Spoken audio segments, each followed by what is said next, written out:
قیامت کی علامات کبریٰ میں سے چوتھی علامت خروج یأجوج اور ماجوج ہے۔ حضرت عیسیٰ علیہ السلام کے نزول اور دجال کی ہلاکت کے کچھ عرصہ بعد امام مہدی انتقال فرمائیں گے۔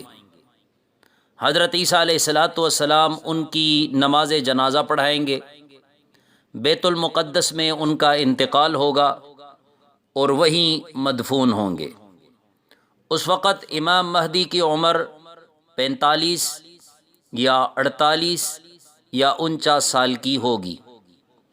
امام مہدی کی وفات کے بعد تمام انتظام حضرت عیسیٰ علیہ السلام کے ہاتھ میں ہوگا اور نہایت سکون اور راحت سے زمانہ گزر رہا ہوگا کہ یکایک وحی نازل ہوگی کہ اے عیسیٰ، تم میرے بندوں کو کوہ طور کے پاس لے جاؤ، میں اب ایک ایسی قوم نکالنے والا ہوں کہ جس کے ساتھ کسی کو لڑائی کی طاقت نہیں۔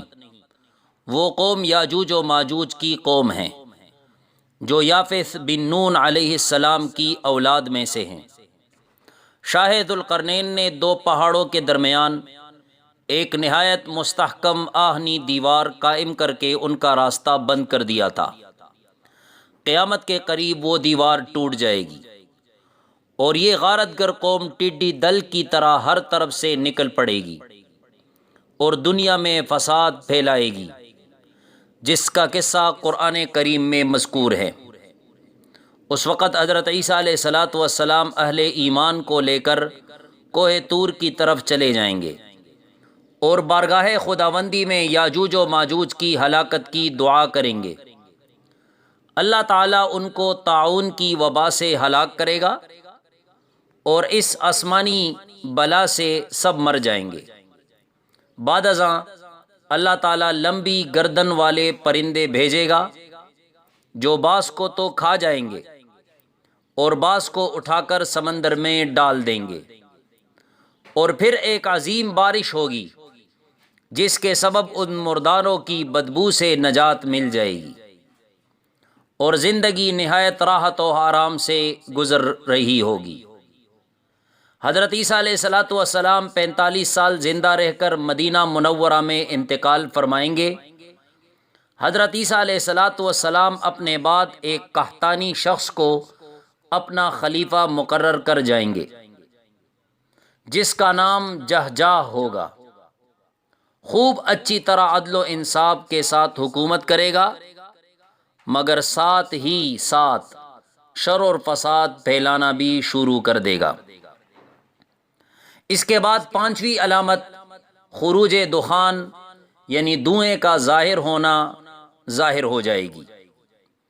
جہجاہ کے بعد اور چند بادشاہ ہوں گے اور کفر اور الحاد، شر اور فساد بڑھنا شروع ہوگا، یہاں تک کہ ایک مکان مغرب میں اور ایک مکان مشرق میں جہاں منکرین تقدیر رہتے ہوں گے وہ دس جائے گا، اور انہی دنوں آسمان سے ایک بہت بڑا دھواں ظاہر ہوگا جو آسمان سے لے کر زمین تک تمام چیزوں کو گھیر لے گا، جس سے لوگوں کا دم گھٹنے لگے گا، اور دھواں 40 دن تک رہے گا۔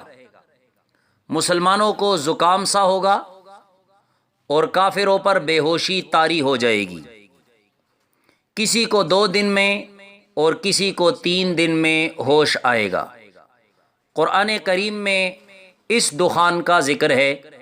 اعوذ باللہ من الشیطان الرجیم، فارتقب یوم تأتی السماء بدخان مبین یغشی الناس ھذا عذاب علیم۔ سورہ دخان آیت نمبر 10۔ پس آپ اس روز کا انتظار کیجئے کہ آسمان کی طرف سے ایک دھواں نمودار ہوگا۔ اور حضرت عبداللہ ابن مسعود رضی اللہ تعالی عنہ کی روایت کے مطابق وہ فرماتے ہیں کہ یہ دخان کی علامت گزر چکی ہے۔